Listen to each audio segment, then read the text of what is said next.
नमस्कार व्यूअर्स, आपका हमारे चैनल में एक बार फिर से स्वागत है। अभी इजराइल और हमास के बीच भीषण द्वंद्व चल रहा है। इस द्वंद्व में मानवता को शर्मसार करने वाला हमास का क्रूर चेहरा देखने को मिला। फिर भी कुछ लोग उस हमास का समर्थन कर रहे हैं। पाकिस्तान के क्रिकेटर मोहम्मद रिजवान ने हमास के पक्ष में एक भद्दा ट्वीट किया। भारत में भी कुछ लोग हमास की आड़ में पैलेस्टाइन के थ्रू हमास को समर्थन दे रहे हैं। आखिर ऐसा क्यों? हमास इतना क्रूर क्यों? इन सब प्रश्नों के उत्तर जानेंगे। हमारे साथ विशेषज्ञ हैं कर्नल आर एस सिंह साहब। आइए उनसे जानते हैं कि आखिर हमास इतना क्रूर क्यों है, इतना विभत्स चेहरा उसका क्यों नजर आ रहा है। सर, आपका हमारे चैनल में बहुत बहुत स्वागत है। जितेंद्र जी, आपने एक सवाल पूछा मुझसे कि आखिर ये हमास वाले इतने क्रूर क्यों हैं। और वही नहीं, ये जितने जिहादी संगठन हैं, चाहे हमारे सब कॉन्टिनेंट में हो, लश्कर तोयबा हो, जैश ए मोहम्मद हो, आईसिस का आपने क्रूर रूप देखा, आपने हमास का आप क्रूर रूप देख रहे हैं, आप मुस्लिम ब्रदरहुड की आपने क्रूरता देखी है। और अपने सब कॉन्टिनेंट में ये पीएफआई, इन्होंने फादर जोसेफ का हाथ काटा था। तो ये क्रूर रूप आपको सभी जगह देखने को मिलता है। तो आपने सवाल पूछा कि आखिर ये क्रूरता क्यों। तो मैं अपनी बात शुरुआत करूंगा, ये अभी जो फिलहाल जो मैच हुआ पाकिस्तान और श्रीलंका के बीच में, और उसमें एक खिलाड़ी बल्लेबाज मोहम्मद रिजवान, उसने सेंचुरी क्या मारा, 131 रन क्या मारे, श्रीलंका को क्या हराया। उसने छूटते वहां से उसने बयान दिया कि वो अपनी सेंचुरी को, वो अपने शतक को और पाकिस्तान की जीत को वो हमास को समर्पित करते हैं। अब आप कहेंगे कि खेल तो बड़ा सेक्युलर सा का फील्ड है, हमारे यहाँ लोग बड़ी बड़ी बातें करते हैं कि ये सौहार्दपूर्ण स्थिति में होनी चाहिए, हमें इसमें राजनीति नहीं लानी चाहिए। लेकिन ये जो मोहम्मद रिजवान, मैं बार बार उसके नाम पे मैं एम्फसाइज कर रहा हूँ, मोहम्मद रिजवान ने आखिर क्यों ये वक्त चुना हमास को अपने जो भी उसने पारी खेली उसको समर्पित करने के लिए। और ये क्या ये मजहब नहीं था? मुसलमानों के लिए क्रिकेट भी एक जिहाद है, खार के पाकिस्तान के लिए। और इसीलिए आपने देखा कि हैदराबाद में पाकिस्तान के पक्ष में नारे लगाए गए। लेकिन मैं ये सवाल पूछता हूं आज कि ये मोहम्मद रिजवान, ये जितने ये उनके टीम के सदस्य हैं, ये अपनी हार किसको ये समर्पित करेंगे? काफिरों को? काफिरों के हाथों से हारे ना। तो इसी को कहते हैं गज़वाए हिंद।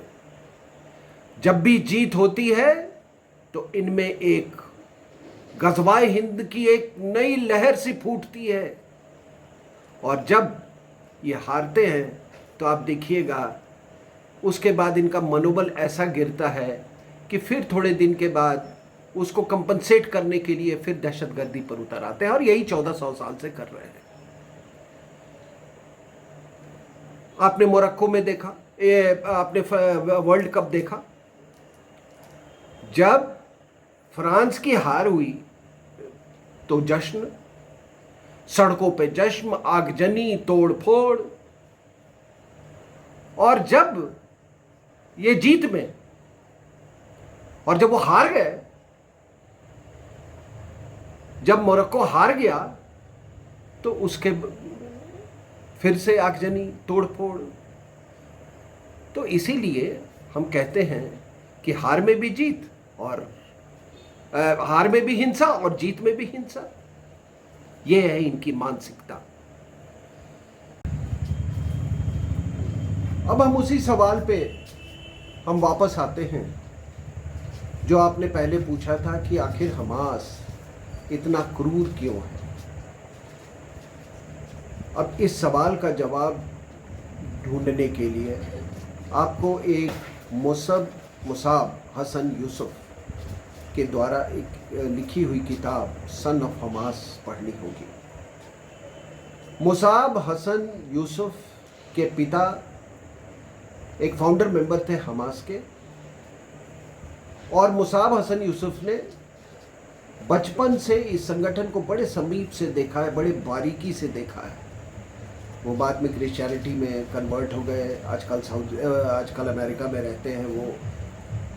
तो उनका कहना है कि ये जो हमास के दहशतगर्द हैं, इनको किसी के जान की परवाह नहीं है, ना तो ये इजरायली की जान लेने में एक मिनट भी सोचते हो, बड़े गर्व से बड़ी खुशी से उनकी जान लेते हैं। अमेरिकन के भी जान की इनकी परवाह नहीं है, और इनको अपने जान की भी परवाह नहीं है। जिसको कहते हैं कि ये जो सुसाइड बॉम्बिंग्स होते हैं, अपनी जान देना, इस्लाम के नाम पर अपनी जान देना या दहशतगर्दी करना, इसको ये एक खुदा का इबादत मानते हैं। और दुनिया के जितनी आप हमारे सब कॉन्टिनेंट में ये जितने भी गंदे ये आप हरकतें देखते हैं, किसी को बिहेडिंग करना, सर तन से जुदा करना, डैनियल पर्ले स्टाइल में पत्थरबाजी करना, ये सब हमारे यहाँ, ये पॉपुलर फ्रंट ऑफ इंडिया, हमारे कश्मीर वाले ये जो मिलिटेंट्स थे, ये संगबाजी जिसको पता है, उन्हीं से सीखा है। ये तो बाद में हमारे यहाँ कश्मीर में वो भी इंतफादा उनका जो वो सब बातें करने लगे थे जो पैलेस्टीनियंस का ये था। तो आप बताइए कि ऐसे समाज में जहाँ किसी की अपनी जान देना या किसी की जान लेना अपने आइडियोलॉजी के तहत, अपने विचारधारा के तहत, अपने मजहब के खातिर अगर इबादत माना जाता हो, तो आप ऐसे समाज में आप कैसे रह सकते हैं? क्या आप रह सकते हैं उस समाज में? दूसरी बात कि इनके जो डॉक्यूमेंट्स हैं वो कहते हैं कि हम इजराइल को हम बर्बाद कर देंगे। डिस्ट्रक्शन ऑफ इजराइल हमारा मेन ऑब्जेक्टिव है, हमारा उद्देश्य है। तो आप उसके साथ कोई एग्जिस्ट कर सकते हैं जो आपको मारने की हमेशा मनसा रखता हो? आखिर इजरायली और ये हमास कैसे एक साथ कोई एग्जिस्ट कर, इसका कोई जवाब दे। और हमारे देश में ये जितने हिमायती लोग हैं हमास के, अभी ये मेढक की तरह अभी जो बोल रहे हैं, बरसाती मेढक की तरह, वहां जाने की इनकी हिम्मत नहीं। अगर इनको इतनी हमदर्दी है तो जाके लड़े वो हमास के लिए। इजराइल का तो हर कहां से लोग इजराइल के लिए लड़ने, छोटा बच्चा, बूढ़ा कहां से लोग आ रहे हैं। एक फॉर्मर प्राइम मिनिस्टर वो ने अपने आप को फिर उसने एनलिस्ट करवाया है, तो जाए लड़े वहां पे। लेकिन मुसाब हसन यूसुफ का ये कहना है कि देखिए, इनका जो उद्देश्य जो है वो केवल डिस्ट्रक्शन ऑफ इजराइल नहीं है, वो केवल इजराइल की बर्बादी नहीं है। इनका मेन मकसद है इस्लामिक कैलिफेट बनाना।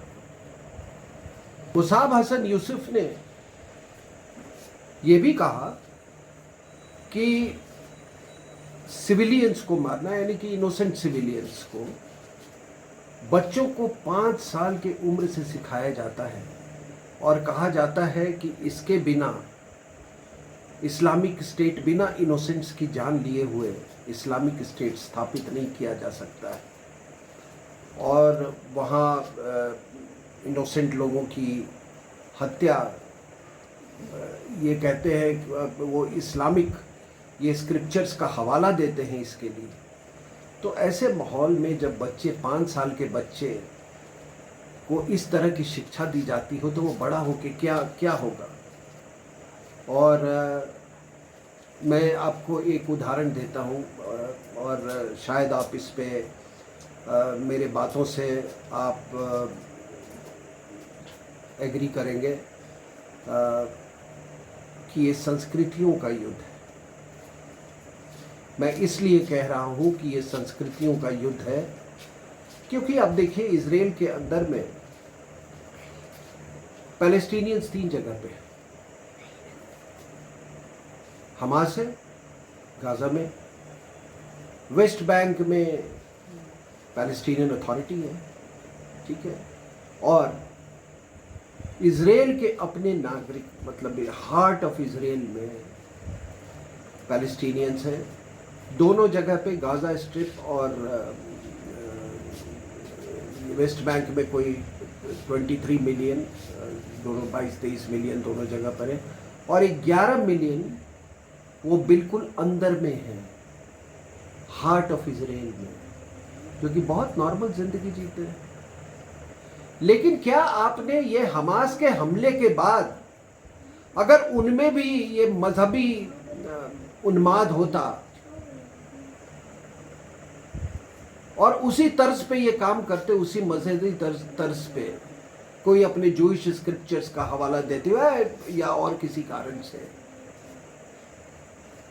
तो वो भी कुछ हिंसा करते उनके खिलाफ, वो भी सर तन से जुदा करते। लेकिन क्या आपने देखा कि इन पैलेस्टीनियंस के खिलाफ कुछ हुआ है? क्या कोई बदले की भावना से इजरायलीज ने वहां पर कुछ उनके खिलाफ किया है? तो आप इसको क्या कहेंगे? ये संस्कृतियों की लड़ाई है, ये संस्कृतियों का युद्ध है, और इस युद्ध में हम इजराइल के साथ इसलिए हैं क्योंकि उन्होंने मानवता का परिचय दिया है। कोई बदले की भावना से वो ग्रसित नहीं हुए हैं। अब मैं अक्सर लोग पूछते हैं कि आप इजराइल को क्यों आप ये करते हैं, आप उसके हिमायती क्यों हैं? हिमायती इसलिए है कि वो देखो मानवता की उसकी देन देखो, 65% उनको रेगिस्तान मिला जब इजराइल बना। न उनके पास कोई सेना थी, न कोई ये था, लेकिन रेगिस्तान होते हुए भी आज वो पूरी दुनिया को एग्रीकल्चरल टेक्नोलॉजी वो सिखा रहे हैं। हिंदुस्तान ने भी उनसे बहुत कुछ प्रेरणा ली है और बहुत कुछ उनसे टेक्नोलॉजी ट्रांसफर करवाया है, एग्रीकल्चरल टेक्नोलॉजी। आप जैसे ये ड्रिप इरिगेशन सिस्टम देखते हैं, कितने नोबेल प्राइज उन्होंने जीते। तो हम किसका साथ दें? इन जाहिलों का, जिन्होंने एक सुई तक नहीं बनाई। व्यूअर्स, आपको ये चर्चा कैसी लगी हमें जरूर बताइएगा। कमेंट बॉक्स में अपने राय जरूर दीजिए। चैनल को लाइक और सब्सक्राइब जरूर कीजिएगा। सिंह साहब आपका बहुत